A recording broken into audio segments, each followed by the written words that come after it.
गाथा का सारांश केवल इतना है कि कोई ये ना समझ करके बैठ जाए कि हम ज्ञानी हो गए तब कोई कर्म का आश्रय बंद नहीं होगा, हम कुछ भी पाप करते रहें, हम कुछ भी करते रहें।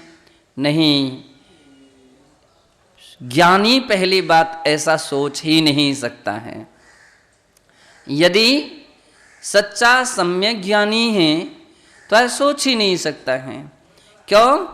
उसके लिए उस कर्म सिद्धांत के विषय में उसको विश्वास है और उस पर आस्था होने के कारण, श्रद्धा होने के कारण उसकी गलत सोच हो ही नहीं सकती है। और गलत सोच नहीं हो सकती है तो गलत कार्य भी करने के विषय में सावधान रहता है और ये समझता है कि जितने कर्मों का जिस गुण स्थान में बंध विच्छुत्ति हो गई है तो उस संबंधी कर्म का आश्रय बंद नहीं है, लेकिन शेष का तो अनवरत चल ही रहा है। जिन गुण स्थानों में जो प्रकृतियां अबंध रूप में हैं उसका बंध वहाँ नहीं है, शेष का तो चल ही रहा है। और यदि हम प्रमाद पर प्रमाद करते जाएं तो ये भी ध्यान रखिए वो गुण स्थान भी नहीं रह सकता, वो गुण स्थान भी गिर सकता है और व्यक्ति दारुण कर्म का आश्रय बंद करके इस अथाह संसार समुद्र में डूब सकता है, परिभ्रमण कर सकता है। इसलिए आचार्य महाराज कहते हैं ज्ञानी होने के उपरांत भी, सम्यक ज्ञानी होने के उपरांत भी, भेद विज्ञानी होने के उपरांत भी, अथवा अप्रमत्त आदि गुण स्थान को प्राप्त होने वाले ज्ञानी होने के उपरांत भी आप सर्वथा ऐसा ना समझें कि कर्म का आश्रय बंध नहीं हो रहा है, उनमें भी कर्म का आश्रय बंद हो रहा है। अंतर इतना है मिथ्यात्व दशा में जैसे कर्म का आश्रय बंद हो रहा था, सम्यक की दशा में वैसा आश्रय बंध नहीं होता है। और अप्रमत्त दशा में जैसा अविरत अवस्था में कर्म का आश्रय बंद हो रहा था वैसा व्रति भी नहीं कर पाते हैं। और जैसे व्रति कर्म का आश्रय बंद जिनमें हो रहा है उससे कम महाव्रति को हो रहा है। जितना महाव्रति कर्म का आश्रय बंद करते हैं, छठे गुण स्थानवर्ती मुनि कर्म का आश्रय बंद करते हैं, सातवें गुण स्थान में तो उससे भी कम कर्म का आश्रय अब बंद है, लेकिन है उसको नकारा नहीं जा सकता है।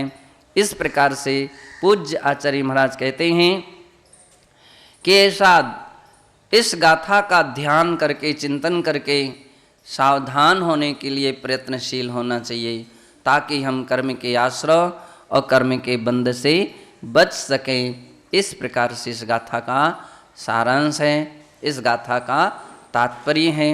हम पूर्ण रूपेण उस कर्म के आश्रय बंध से बचने का भरसक प्रयत्न करें। ओम नमः सिद्धेभ्य। अनंत अनंत आकार, अनंत अनंत पर्याय, अनंत अनंत उसकी कथन करने की शैलियाँ इस प्रकार से वस्तु के अंदर में हैं और हैं, इसलिए एक ही वस्तु को अनंत प्रकार से भी देखा जा सकता है।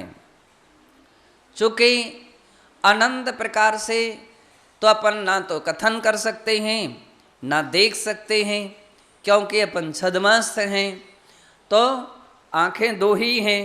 हम किसी ना किसी प्रकार से वस्तु को देखेंगे तो एक पहलू को देख सकते हैं, एक साथ हम दूसरे पहलू को नहीं देख पाते हैं। हम पूर्व की ओर देखते हैं तो उस समय पश्चिम को नहीं देख पाते हैं। तो अपनी एक कमजोरी है, लेकिन अगर अपन अपनी दिशा चेंज करते जाएं तो हम हर वस्तु को हर पहलू को उसको समझ सकते हैं और देख सकते हैं। समझ रहे हैं, देख रहे हैं, इसका मतलब है कि वे अनंत अपेक्षाएं या अनंत पहलू उस वस्तु में थे, हैं, तभी तो हम देख पा रहे हैं। अगर नहीं होते तो हम कैसे देख पाते। एक कैमरामैन एक ही व्यक्ति की अलग अलग अलग आकार से फोटो ले लेता है। एक ही मूर्ति की एक सामने से फोटो ले तो आकार कुछ अलग आता है, एक बगल से फोटो ले तो उसका आकार और कुछ अलग आता है, एक पीछे से ले तो उसका आकार और अलग आएगा, और कोई इस साइड से ले तो उसका आकार अलग आएगा। तो वस्तु तो एक ही है, लेकिन एक ही वस्तु को अलग अलग पहलू से ली गई फोटोओं का, दृष्टिकोण से ली गई फोटो का या जाना गया पदार्थों का अलग अलग आकार समझ में आते हैं। इसलिए वे सभी उस वस्तु में हैं, उस वस्तु में हैं। एक दिन आपके लिए 7 अंधे और एक हाथी की बात सुनाई गई थी। एक दृष्टांत सुनाया गया था कि जितने 7 अंधे एक ही हाथी के अलग अलग अंगों को पकड़े हुए हैं और शरीर के अलग अलग हिस्से को पकड़ने के कारण वो केवल जब तक अज्ञान दशा में थे तब तक उतने को ही हाथी मान रहे थे कि यही हाथी हैं। लेकिन जब उनके लिए किसी मुनिराज ने, किसी ज्ञानी पुरुष ने ये समझाया कि आप परस्पर में एक दूसरे के उस शरीर के हिस्से को और बढ़िए और आगे आगे बढ़िए, जब पुनः उसी स्थान पर आ जाएं तब फिर जो आकार आपके समझ में आए समझ लेना ऐसा ही हाथी होता है। अभी तो आप एक एक हिस्से को पकड़े हो। जब उन लोगों ने ऐसा ही क्रम किया, उपक्रम किया, एक दूसरे के शरीर के हिस्से को चेंज करते गए और अंत में जा कर के समझ लिया, ओहो सब मिला कर के ऐसा हाथी होता है। कोई भी हाथी का पैर अलग नहीं होता है, से उसकी पूँछ अलग नहीं होती है, उसकी सूंड अलग नहीं होती है, उसके कान अलग नहीं होते हैं, सब मिली जुली जो अवस्था है, तो वह हाथी अनेकांतमय है। हाथ पैर सभी अंगमय हैं, तब कहीं वो हाथी हैं। तो इसका नाम हो गया अनेकांत है। अनेकांत आचार्य महाराज तो अमृतचंद्र इतने इस प्रभावित हैं कि पुरुषार्थ सिद्धि उपाय में पढ़ते हैं, कहते हैं कि परमागमस्य जीवम निषिद्ध जात्यंद सिंधुरभिधानम सकल नय विलसितानाम विरोध मथनम नमाम्य नेकांतम। उस अनेकांत के लिए मैं नमस्कार करता हूँ जिसमें विरोध का मथन होता है, खंडन हो जाता है और वस्तु का यथार्थ ज्ञान हो जाता है। तो इस भगवान अरहंत के या तीर्थंकरों के इस अनेकांत सिद्धांत के लिए भी उन्होंने नमस्कार किया है। ऐसा अनेकांत है। लेकिन एक बात और ध्यान रख लीजिए, ये तो हो गया अनेकांत, लेकिन अनेकांत को एक साथ जो जाना जाता है वो प्रमाण के द्वारा जाना जाता है। किसके द्वारा जाना जाता है? प्रमाण।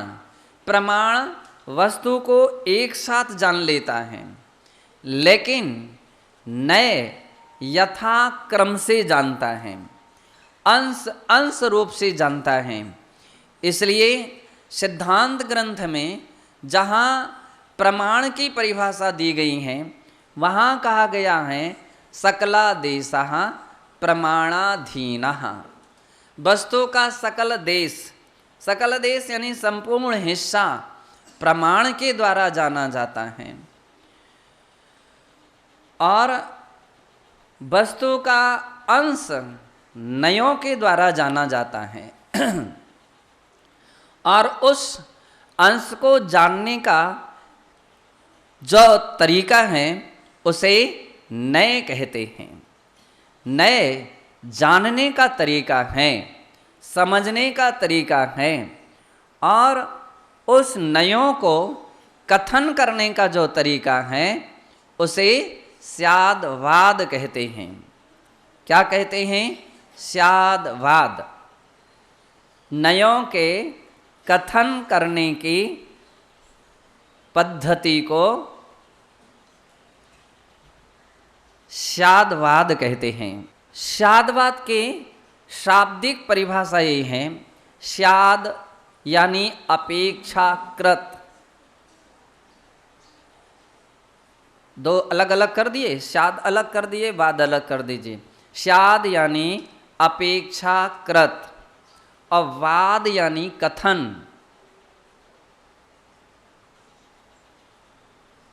बराबर स्यादवाद।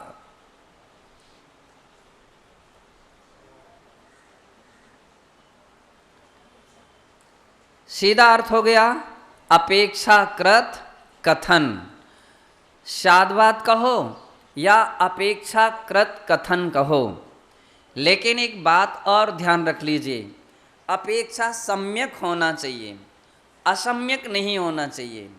उदाहरण के तौर पर एक दिन आपके लिए बतलाया गया था कि समझ लीजिए भगवान ऋषभदेव हैं, और ऋषभदेव हैं तो वे पिता हैं, पुत्र हैं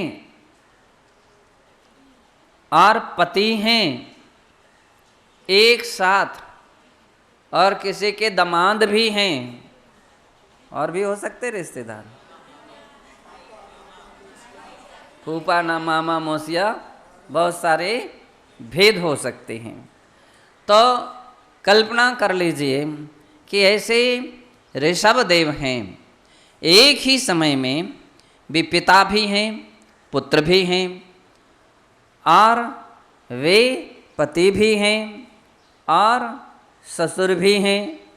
इस प्रकार से बहुत सारी अपेक्षाएं एक ही समय में उनके अंदर में हैं, जो हैं अब उसका नाम है अनेकांत। वो अनेक अपेक्षाएं हैं उनमें, उसका नाम है अनेकांत। लेकिन उसको समझने का या कथन करने का जो तरीका है उसका नाम क्या अपन ने दिया था? स्यादवाद। जब हम देखते हैं तो वे महाराजा नाभिराय की अपेक्षा से क्या हैं? पुत्र हैं। पुत्र तो हैं, लेकिन सभी की अपेक्षा से पुत्र नहीं हैं। किसकी अपेक्षा से हैं? केवल महाराजा नाभिराय की अपेक्षा से पुत्र हैं, पिता भी हैं। तो अपने पुत्रों की अपेक्षा से वे पिता हैं, सभी अपेक्षा से नहीं हैं। वे पति हैं, तो अपनी पत्नी की अपेक्षा से वे पति हैं, सभी अपेक्षा से नहीं। वे कल्पना कर लीजिए कि वे दादा भी हैं, तो वे दादा हैं तो किसकी अपेक्षा से? भरत पुत्रों या अपने भतीजों की अपेक्षा से वो दादा हैं। तो ऐसे अपेक्षा सम्यक प्रकार से लगेगी तो उसका नहीं नाम स्यादवाद है। और यदि अपेक्षा छोड़ दें तो स्यादवाद नहीं कहा जाएगा। कोई कहे महाराजा नाभिराय की अपेक्षा से भी पिता हैं तो क्या हो जाएगा? गलत हो जाएगा। वे अपने पुत्रों की अपेक्षा से पुत्र हैं तो क्या हो जाएगा? गलत हो जाएगा। तो स्यादवाद सम्यक प्रकार से कथन करता है। और स्यादवाद के मुख्य रूपेण 7 भंग होते हैं। कितने भंग होते हैं? 7 भंग। इसके लिए सप्तभंग अथवा सप्तभंगी ऐसी संज्ञा आती हैं। स्यादवाद के 7 भंग। इनमें पहला भंग है स्याद अस्ति। स्याद अस्ति का अर्थ है कि वस्तु किसी अपेक्षा से है, उसकी मौजूदगी बतलाना, उसका नाम है स्याद अस्ति। अर्थात अपने स्वाचतुष्टय की अपेक्षा से स्वाद्रव्य, स्वाक्षेत्र, स्वाकाल, स्वाभाव की अपेक्षा से वस्तु हैं। उदाहरण के तौर पर अपने सामने यह ग्रंथ रखा हुआ है, तो ये ग्रंथ शाद अस्ति। हमने पहला भंग इसमें घटित किया कि ग्रंथ है, लेकिन इसका अस्तित्व है तो किस अपेक्षा से है? स्वाचतुष्टय की अपेक्षा से है। इसका द्रव्य, इसका क्षेत्र, इसका काल और इसका भाव अपना अपना है। इस दृष्टि से शाद अस्ति है। समझ में आ गया? शाद अस्ति। एक बार फिर से समझ लीजिए कि एक ग्रंथ हमने रखा है, तो एक ग्रंथ में स्वाचतुष्टय है। स्वाचतुष्टय का अर्थ है स्वाद्रव्य है, इसका जो कागज है और इसका द्रव्य है। इसका जो कागज है, कागज आदि जो भी धागा धागा बागा जो भी लगा हुआ है, इसका द्रव्य है, इस स्वाद्रव्य है। स्वाक्षेत्र और आकाश के इतने हिस्से में रखा हुआ है, तो अपने ही क्षेत्र में रखा है, ये उसका स्वाक्षेत्र है। यह ग्रंथ अपने स्थान पर है, ये अन्य ग्रंथ अन्य स्थान पर नहीं है। संसार के जितने भी पदार्थ होते हैं सब अपने अपने ही स्थान पर रहते हैं। तो इसलिए अन्यथा एक पदार्थ में दूसरा पदार्थ, अगर दो पदार्थों का एक क्षेत्र हो जाए तो क्या हो जाएगा? एक पदार्थ दूसरे पदार्थ में मिल जाएगा। तो ऐसा नहीं है, अपने अपने ही क्षेत्र में है। तो स्वक्षेत्र है, स्वकाल। इस ग्रंथ का अपनी अवधि है।